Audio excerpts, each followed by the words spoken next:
নমস্কার বন্ধুরা, cook with শিখা রান্নাঘরে সকলকে স্বাগত জানাই। শীতের দুপুরবেলা গরম গরম ভাতের সাথে যে কোনো ভর্তা বা বাটা দিয়ে ভাত মেখে খেতে কিন্তু কম বেশি আমাদের সকলেরই খুবই পছন্দের। তাই আজ একটা ভর্তা রেসিপি নিয়ে চলে এসেছি।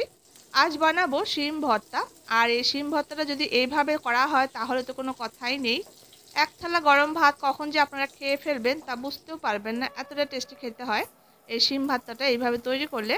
তো আশা করছি রেসিপিটি সকলের খুবই ভালো লাগবে। ভালো লাগলে অবশ্যই লাইক শেয়ার করার অনুরোধ রইল। তো দেখে নেওয়া যাক রেসিপিটি। তো শিম ভর্তা তৈরি করার জন্য আমি এখানে শিম নিয়ে নিয়েছি। তো শিমটাকে মাথার দিকে আর পিছনের দিকে কেটে সুতোর মতো অংশটাকে কিন্তু ফেলে দিয়েছি। আর খুব ভালো করে শিমটাকে আমি ধুয়ে নিয়েছি। আর এই শিম ভর্তা করার জন্য চেষ্টা করবেন একটু কচি কচি ধরনের শিম নেওয়ার জন্য। তো আমি এখানে চড়া চড়া ধরনের যে কালো কালো শিমগুলো হয় সেগুলো নিয়েছি। এরপর গ্যাসের উপর একটা কড়াইতে জল দিয়ে আমি শিমটাকে সেদ্ধ বসিয়ে দিয়েছি। শিমটাকে সেদ্ধ করে নিতে হবে। তো এবার ঢাকা দিয়ে দিলাম। এবার মিনিট 5-6 মতো লো ফ্লেম করে শিমটাকে একটু সেদ্ধ করে নিয়েছি। এরপর আমি এই শিমটাকে জল ছেঁকে ছেঁকে তুলে নেব।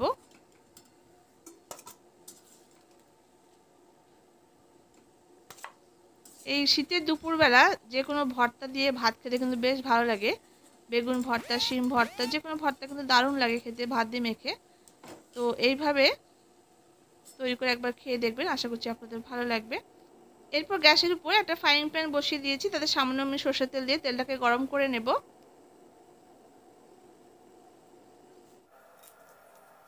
এবার তেলটা গরম হয়ে গেলে এখানে 4-5টা মতো শুকনো লঙ্কা দিয়ে লঙ্কাটাকে একটু ভেজে নেব। তো এই লঙ্কাটা আমি রান্নাতে পরে ইউজ করছি। তো লঙ্কাটাকে দেখুন লাল লাল করে ভেজে নিয়েছি। এবার এই লঙ্কাটাকে আমি তুলে নামিয়ে রেখে দেব।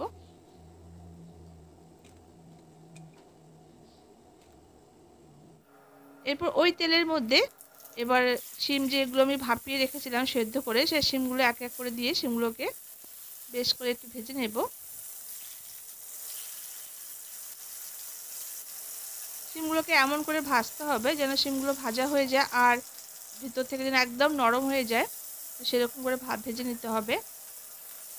আর উপরটা একটু হালকা হালকা লালচে কালার হলেই শিমগুলোকে কিন্তু নামিয়ে নিতে হবে। এরপর আমি সামান্য একটু হলুদ দিয়ে দিয়েছি। হলুদটা কিন্তু অপশনাল, তবে দিলেও কিন্তু দেখতেও ভালো লাগবে। শিমগুলোকে বারবার করে একটু উল্টে পাল্টে নিয়ে শিমগুলোকে একটু ভেজে নেব।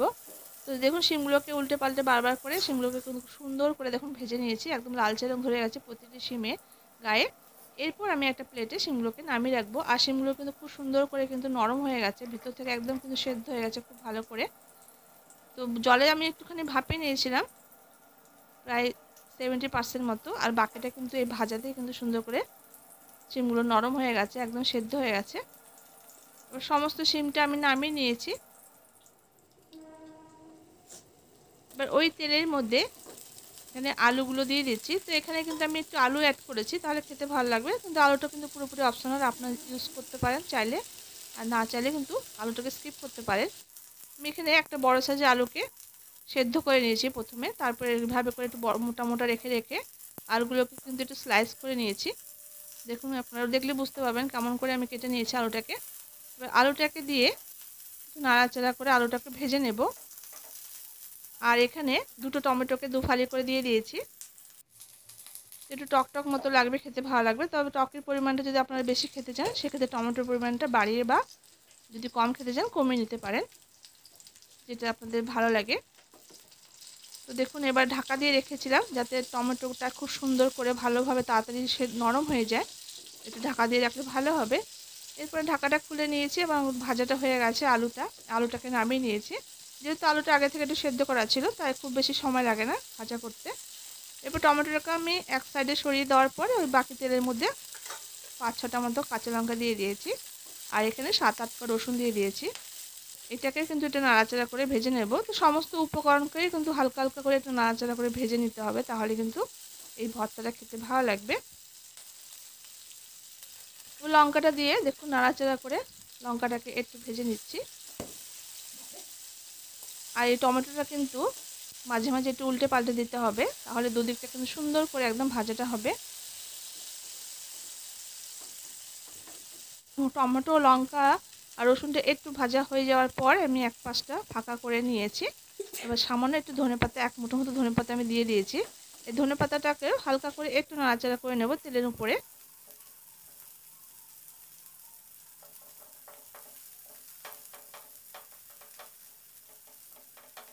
তো এইভাবে বন্ধুরা যদি আপনারা কেউ শিম ভর্তা না খেয়ে থাকেন একবার অবশ্যই ট্রাই করে দেখবেন, তো খুব ভালো লাগবে খেতে। তো সমস্ত উপকরণ কিন্তু আমি নামিয়ে নিয়েছি। এরপর ওই তেলের মধ্যে এবার আমি কেটে রাখা পেঁয়াজটা দিয়েও পেঁয়াজটাকে হালকা করে একটু নাড়াচাড়া করে পেঁয়াজটাকে একটু ভেজে নেব।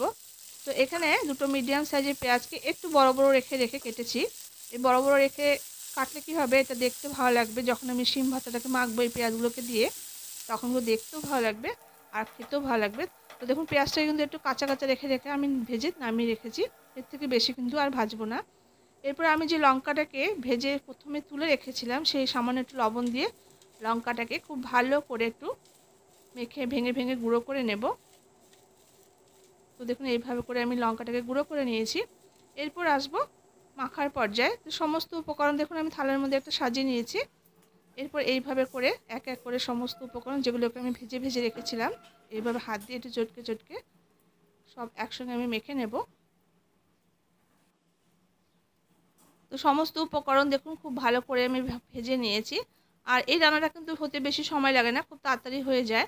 এই শিম ভর্তাটা এইভাবে করলে শুধু ভাজতে যায় একটু সময় লাগে। তো দেখুন এরপর আমি টমেটোটা মেখে নিয়েছি। এরপর দেখুন যে ধনেপাতা তারপরে পেঁয়াজটা মেখে নিয়েছি। এরপর আলুটাকে একটু মেখে মেখে নিচ্ছি। তো আলুটা কিন্তু যদি আপনারা পছন্দ করেন তাহলে অ্যাড করতে পারেন, না হলে আলুটাকে কিন্তু বাদ দিয়ে এটা করা যাবে। তো আলুটা আমি একটু দিয়েছি, খেতে যেতে আরও মুখরোচক লাগবে, তাই আমি অ্যাড করেছি। তবে পুরোপুরি এটা আপনাদের ইচ্ছার উপর, যদি ভালো লাগে অ্যাড করবেন, না হলে আলুটা স্কিপ করতে পারেন। এরপর দেখুন শিমটাকেও এইভাবে করে একটু মেখে নিচ্ছি। আর বন্ধুদের শিমের মধ্যে যদি দানা থেকে থাকে, সেই দানাগুলো যদি আপনারা পছন্দ করেন খেতে নিতে পারেন, নাহলে দানাগুলো কিন্তু একটু বেছে বেছে ফেলে দিতে পারেন। তো ফ্রিজের মধ্যে যেই শিমগুলো ছিল সেগুলো দিয়ে কিন্তু আমি রেসিপিটা করছি। তবে আপনারা চাইলে সেগুলো বাজার থেকে কচি কচি যে শিমগুলো হয় সেগুলো দিয়েও কিন্তু করে খেতে পারেন। আর অনেক সময় কী হয়, আমাদের ফ্রিজের মধ্যে অনেক সময় সবজি টবজি পড়ে থাকে, তো সেগুলো দিয়েও কিন্তু করা যাবে এই শিম দিয়ে। তো সমস্ত উপকরণ খুব ভালোভাবে দেখুন আমি মেখে নিয়েছি। এরপর টেস্ট হিসাবে এখানে সামান্য একটু লবণ দিয়ে দিয়েছি। আর এখানে সামান্য পরিমাণ একটু কাঁচা সর্ষের তেল দিয়ে দিয়েছি। যখন আপনারা এটাকে সার্ভ করবেন গরম গরম ভাতের সাথে, তার আগে একটু কাঁচা সর্ষের তেল ছড়িয়ে দিয়ে এইভাবে মেখে নিয়ে সার্ভ করবেন, দারুণ লাগে খেতে। আর যে লঙ্কা ভাজাটাকে আমি গুঁড়ো করে রেখেছিলাম সেটা দেখুন উপর থেকে একটু ছড়িয়ে দিচ্ছি। এইভাবে একটু দেখতেও ভালো লাগবে আর একটু ঝাল ঝাল লাগবে, খেতেও কিন্তু ভালো লাগবে। শিম ভর্তা কিন্তু আমার গরম গরম ভাতের সঙ্গে খাওয়ার জন্য একদম রেডি। তো দেখুন কতটা সুন্দর দেখতে লাগছে, খেতেও কিন্তু ভীষণ ভালো লাগে গরম গরম ভাতের সাথে শীতের দুপুরে। তো আশা করছি রেসিপিটি ভালো লেগেছে। ভালো লাগলে লাইক করবেন, শেয়ার